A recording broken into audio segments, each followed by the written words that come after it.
Após o lançamento de FNAF 2 e o sucesso estrondoso que ele causou, Scott não perdeu tempo e foi em busca de desenvolver seu terceiro jogo, adicionando mais lore, gameplay e muitas teorias para os fãs quebrarem a cabeça tentando resolver. E após poucos meses após o lançamento de FNAF 2, Scott nos lança outro jogo.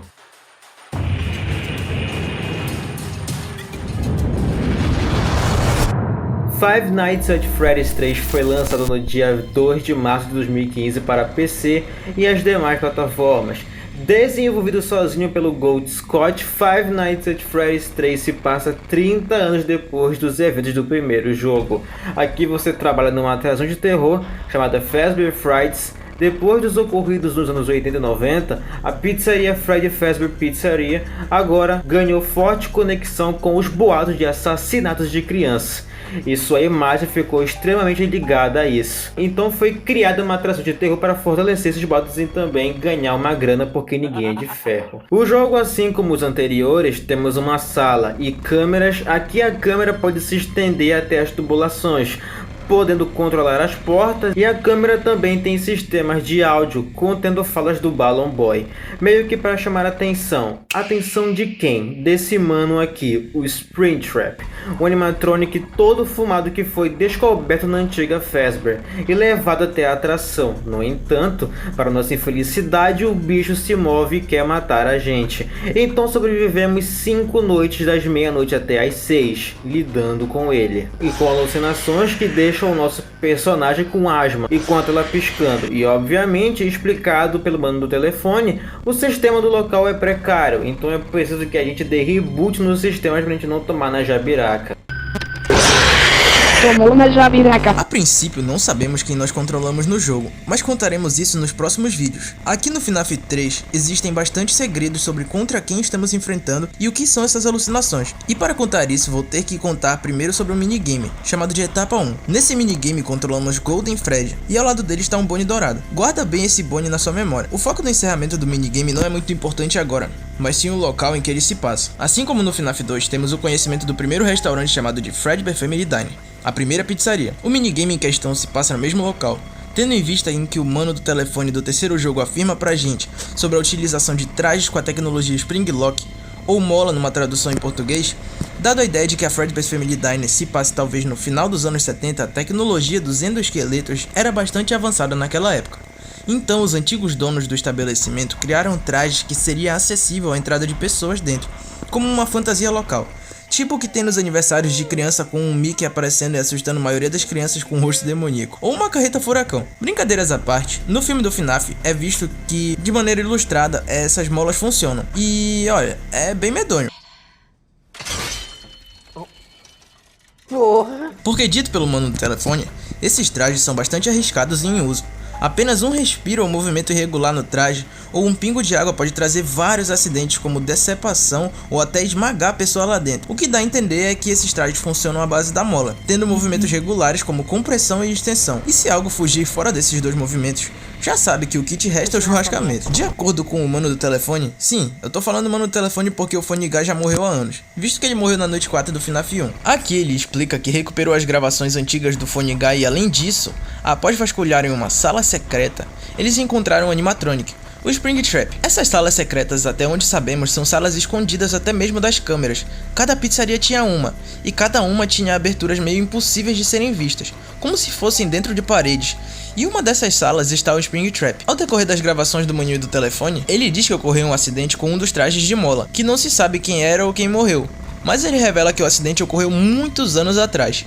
Se você for jogar o jogo normalmente vencendo as noites, após o fim delas, você se encontra no minigame, no qual a gente controla o Bonnie. Você pode andar numa pizzaria que pelas referências é a pizzaria do primeiro jogo. E ao seguir um Fred roxo, que ele não é nada estranho, na verdade ele aparece no segundo jogo. O Shadow Fred nos pede para a gente seguir ele, e após andarmos chegamos numa sala, que nós não conseguimos avançar, pois no canto inferior esquerdo da tela está escrito erro. E aqui de forma impressionante é apresentado pra gente Purple Guy. Ele vem aparecendo e destruindo os animatrônicos, começando pelo Bonnie. A partir daí a gente sabe que não ia ser só isso, porque após vencer várias e várias noites, os minigames continuam, com cada um dos animatrônicos do primeiro jogo sendo destruídos por ele. Mas na última noite vemos o último minigame, uma criança, a quinta morta.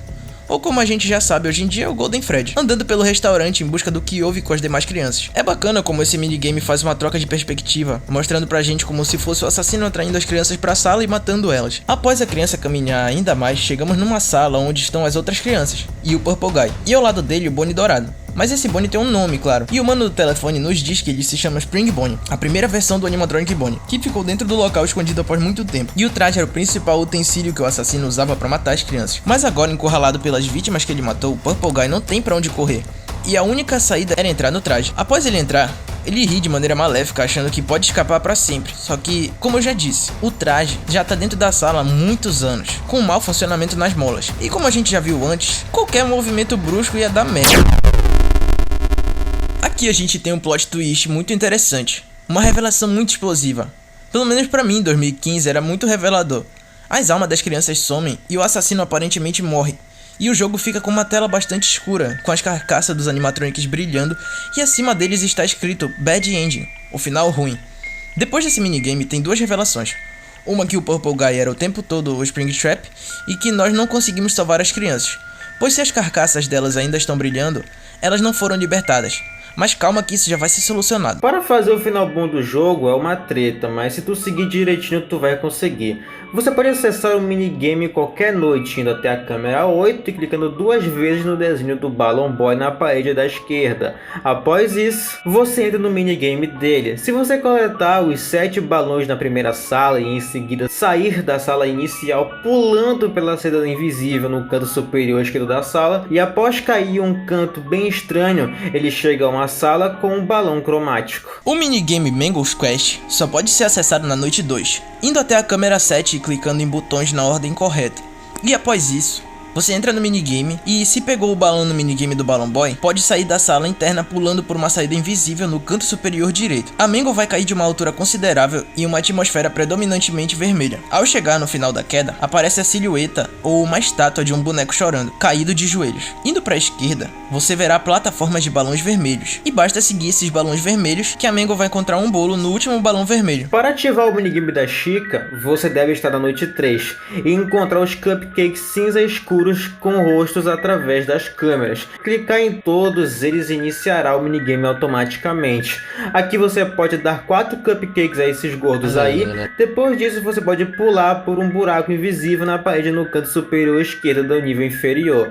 Se você pousar no balão vermelho e subir nas plataformas para alcançar a criança, Chica dará um bolo para a criança, desbloqueando outra criança no minigame Happiest Day. Voltando pro minigame etapa 1, para ativar, você tem que estar na noite 4. Pode reparar que tem 9 blocos na parede, e se você prestar bem atenção, você pode clicar neles, semelhante a tipo um teclado, tipo um telefone. Esses blocos estão localizados entre a caixa de máscaras animatrônicas e a lixeira. E após discar a sequência 3, 9, 5, 2, 4, 8, o minigame vai se iniciar. Aqui existe essa pequena sala, mas na verdade existem 9 salas nesse nível. O Golden Freddy pode sair da primeira sala correndo para a esquerda, em direção à plataforma do palco. Ele então vai dar um solavanco pelo lado esquerdo da sala e vai cair. Você pode caminhar até o canto inferior direito do mapa e simplesmente sair por uma porta de saída. Uma vez na parte inferior direita do nível, você terá que fazer uma sequência bem confusa para conseguir acessar, e sinceramente, é muita treta. Mas se você conseguiu, o Golden Freddy vai acessar outra sala, com a criança lá.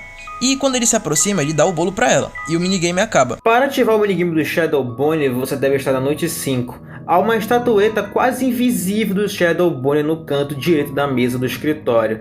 Se o jogador clicar 2 vezes nessa estatueta, o minigame começará. Shadow Bonnie pode ir para a seção do minigame do Balloon Boy e neste minigame e sair da sala do canto superior esquerdo. Ao atravessar para a sala roxa com a criança chorando enquanto Shadow Bonnie está fora da sala, ele poderá interagir com a criança. Tocá-la fará um bolo aparecer, encerrando o minigame e desbloqueando uma criança no minigame Happiest Day. O minigame Happiest Day não é exclusivo do período noturno. O jogador pode acessar ele em qualquer noite, indo até a câmera 3 e clicando 2 vezes no desenho da Puppet na parede da direita. Se você tiver concluído os 5 minigames com seus respectivos finais com o bolo, vai ter 4 crianças usando máscara de Fred, Chica, Foxy e Bonnie à esquerda da mesa. E ao esbarrar na mesa, um bolo vai ser colocado sobre ela. A criança chorando à direita da mesa agora vai estar usando uma máscara de Golden Freddy. E todas as 5 crianças e a criança controlada pelos jogadores aparecerão, e suas máscaras vão cair no chão. simbolizando então que as crianças encontraram paz finalmente e descansam. Mas como pode ser visto no jornal após concluir a quinta noite, a atração foi completamente queimada. No entanto, se aumentar a claridade desse jornal, dá pra ver que o Springtrap sobreviveu. Pra onde ele vai ou o que ele vai fazer, a gente vai ver isso nas próximas partes. Mas só pra deixar claro, que a maioria das coisas que a gente fala aqui eram suposições e teorias feitas em 2015. Algumas se concluíram atualmente, e algumas não. Então não são 100% fatos. Apenas isso que eu queria avisar. Five Nights at Freddy's 3, assim como os jogos anteriores, bombou novamente. O Scott se renova cada vez que traz um jogo novo e fica rico também. Não vamos negar isso.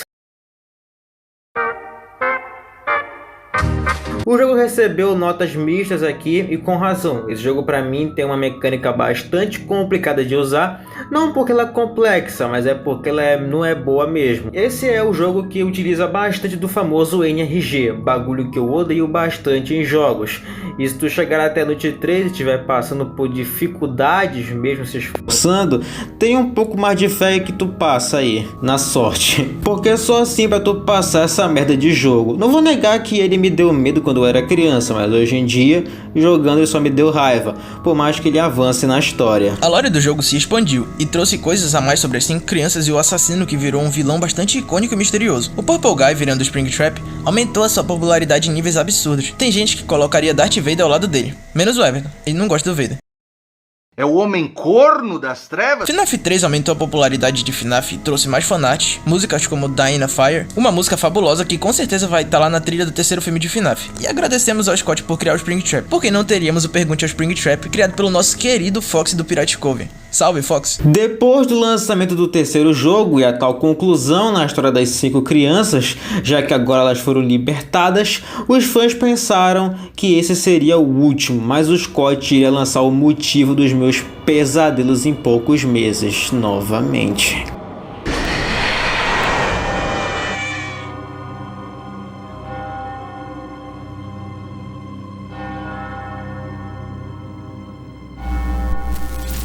Lançado dia 23 de julho de 2015, Five Nights at Freddy's 4 foi desenvolvido pelo Ghost Scott e lançado para PC e as demais plataformas. Esse jogo segue um diferencial dos anteriores, coisa que eu gosto muito de uma franquia de jogos. Aqui vemos um quarto, não totalmente escuro, mas com alguém apontando uma lanterna. Julgando pela altura, parece ser uma criança. E temos 2 entradas de portas, não temos câmeras e precisamos lidar com as ameaças bloqueando elas. A propósito, falando em ameaças, olha o desenho desse capiroto. Quando eu era criança, eu me borrava de medo vendo isso. E obviamente, para tu lidar com esses animatronics, os nightmares, você precisa ouvir os sons dos passos e da respiração e levar um jumpscare de leve de vez em quando. Bastante saudável.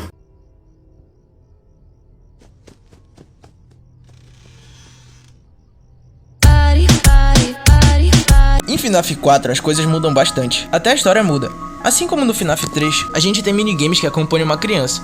Hoje em dia sabemos o nome dela, mas na época tinha vários nomes. Até o momento a gente sabe que vai rolar uma tal festa, mas aparentemente esse moleque tá trancado. E notem que no quarto dele tem bonecos maneiros, um tá sem cabeça.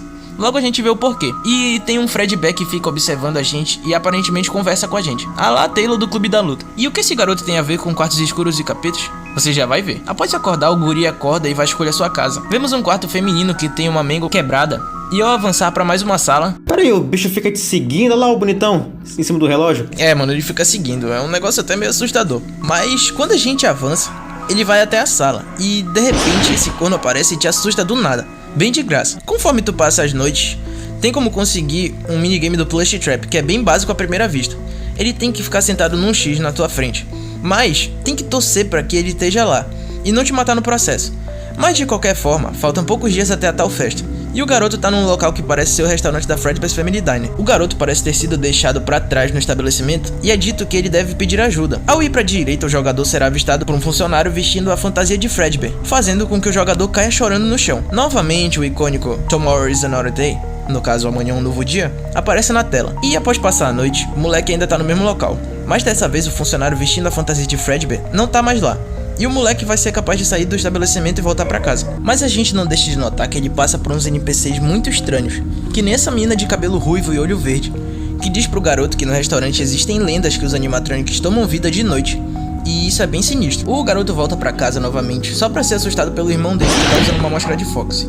Que moleque vagabundo. Nesse mesmo minigame, um programa chamado Fredbear Friends, datado em 1983, no qual a gente pode ver passando o mouse por cima da tela, logo a gente percebe que a data onde ocorrem os eventos desse minigame é em 83. Faltando um dia pra festa, o garoto é trancado numa sala de peças de reposição do restaurante, mostrado nos minigames anteriores. Esse quarto é uma sala quadrada com uma porta na parte direita, possuindo prateleiras às quais estão colocadas peças de reposição, e provavelmente o corno do irmão dele trancou ele aí dentro, o que chega a ser muito triste, porque ele tem muito medo do restaurante e das atrações, tanto que ele nem ao menos parece feliz ao saber que a festa dele vai ser ali, e talvez por saber das lendas urbanas do local, ou por ter visto até mesmo algo que ele não queria, a gente não sabe. O que a gente sabe é que ele sofre bullying do irmão, e a gente sente dó dele por causa disso, porque ele tá sozinho e chorando. No dia da festa, o garoto tá chorando de novo, rodeado por 4 garotos mais velhos, usando as máscaras dos 4 animatronics originais, sendo um deles o corno do irmão dele, e ao ver pelo diálogo, eles estão zoando bastante o menino, e pretendem fazer uma brincadeira inocente. Só que aí, eles levantam ele, andando até a parte esquerda do restaurante, enquanto o menino grita, pedindo pra eles o soltarem. Os garotos se aproximam do Fredbear, que tá localizado no palco junto com o Spring Bonnie, e enquanto a criança estava sendo levantada, o irmão fica provocando ele, dizendo pra ele dar um beijo no Fredbear. E depois disso, eles levantam ele e colocam ele na boca do Fredbear, enquanto ele se debatia. Os garotos mais velhos ficavam rindo da cara dele, e após certo tempo, o mecanismo da boca do Fredbear foi forçado a fechar, esmagando a cabeça do garoto. E os garotos mais velhos ficaram tensos e pararam de rir, fechando assim o minigame. E esse evento é chamado de Mordida de 83, um acidente brutal que deixou o garotinho entre a vida e a morte. E após vencer a noite 6, uma noite meio que extra, porém muito importante pra gente concluir o jogo, libera outro minigame, o último. Iniciando com o garotinho chorando no centro de uma tela totalmente escura com a pelúcia de Fredbear e dos 4 animatronics juntos. O diálogo implica que o irmão tá tentando se comunicar com o garoto, enquanto ele tá em seu subconsciente, já que ele pergunta ao garoto se ele pode ouvir ele, e logo depois pede desculpas. E depois disso aparecem diálogos e após eles serem ditos, cada pelúcia de animatronic some em seguida. Após isso, a criança começa a chorar mais forte por um tempo, e depois desaparece, encerrando o minigame.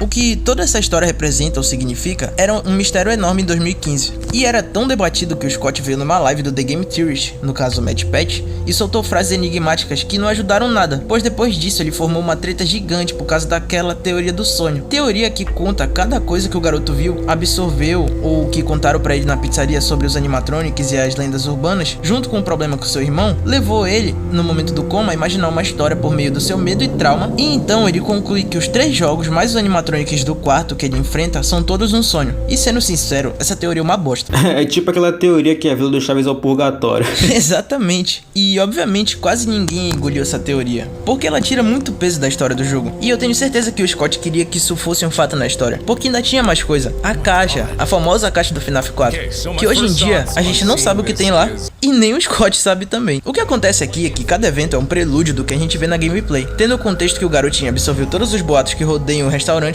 trazendo o incidente da Fazbear's Family Diner, visto lá no FNAF 2, no qual a vítima que se tornou a Puppet. A criança apenas acabou absorvendo esse medo ali, e como o Scott já disse uma vez no seu antigo site, o que é visto no escuro pode ser distorcido aos olhos de uma criança. Em um dos minigames, o garoto consegue observar o Purple Guy ajudando o funcionário a vestir a roupa de Spring Bonnie. E isso na escuridão pode ter feito com que ele tenha visto isso de forma errada e ficado com mais medo ainda. Mas não só isso. Depois da mordida, ele entra em coma e é fadado a ficar encarando os pesadelos dele noite após noite. Na gameplay a gente pode ver que ele sobrevive cada noite aos animatronics. E podem ser as pelúcias dele, só que distorcidas, virando nightmares. Ao decorrer das noites, a gente pode notar que tem pequenas referências a coisas de hospital, como um vaso de flores, frasco de comprimido e um soro intravenoso. Mas assim como a gente vê no jogo, o garoto precisaria passar pelo último pesadelo, o próprio Nightmare, um animatronic coberto por escuridão com gravata e chapéu de cor amarela, representando o último resquício da mente dele. E após o garoto vencer isso, a gente volta então ao momento do último minigame, o momento da sua morte. Quanto aos últimos diálogos, não podemos dizer ao certo quem disse aquilo,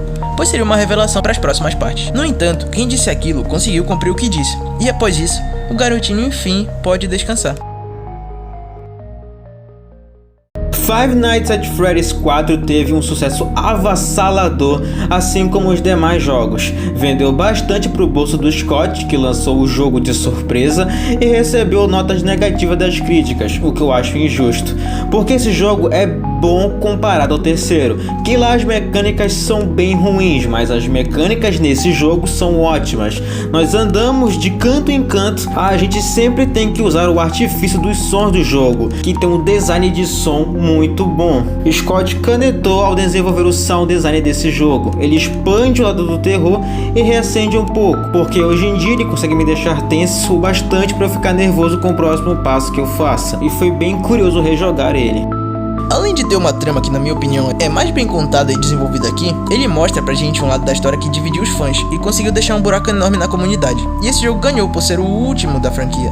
No entanto, não foi isso não, e acho que foi culpa do Scott. Com aquelas dicas dele, o pessoal achando que era tudo um sonho, isso foi uma grande mancada. Mas em seguida, do lançamento do FNAF 4, teve uma atualização de Halloween, no qual a gente viu personagens como Jackal Bonnie, Jackal Chica, Nightmare Mangle e Nightmare Balloon Boy e a icônica Night Marione serem adicionadas no FNAF ali. E, sinceramente, a Night Marione me dá muito medo até hoje. Scott sempre atualizava coisas no site dele, como o anúncio de um livro, e na época a existência desse livro era doideira, porque muitos fãs achavam que finalmente iria revelar a história do jogo, mas o que a gente recebeu foi bastante diferente. Pra quem não sabe, o canal aqui é cultura, e cultura também traz literatura, então eu vou dar um belo resumo aqui do Silver Eyes, porque, olha, tem coisa que é importante aqui. O livro acompanha Charlotte, ou melhor Charlie Emily, uma jovem que retorna à cidade de Hurricane, em Utah, 10 anos após a misteriosa morte de seu amigo Michael Brooks. Charlie reencontra seus amigos para homenageá-lo, mas o grupo decide visitar as ruínas da antiga Freddy Fazbear Pizza,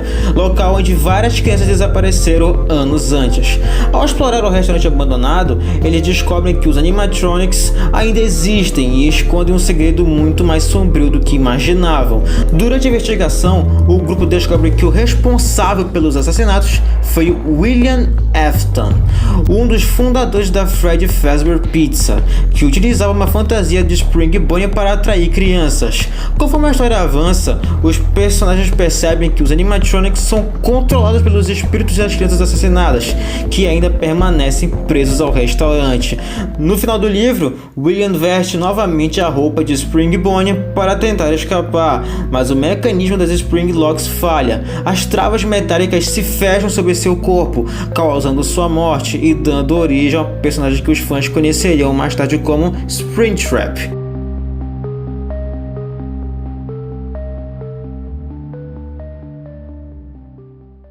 Rapidinho, né?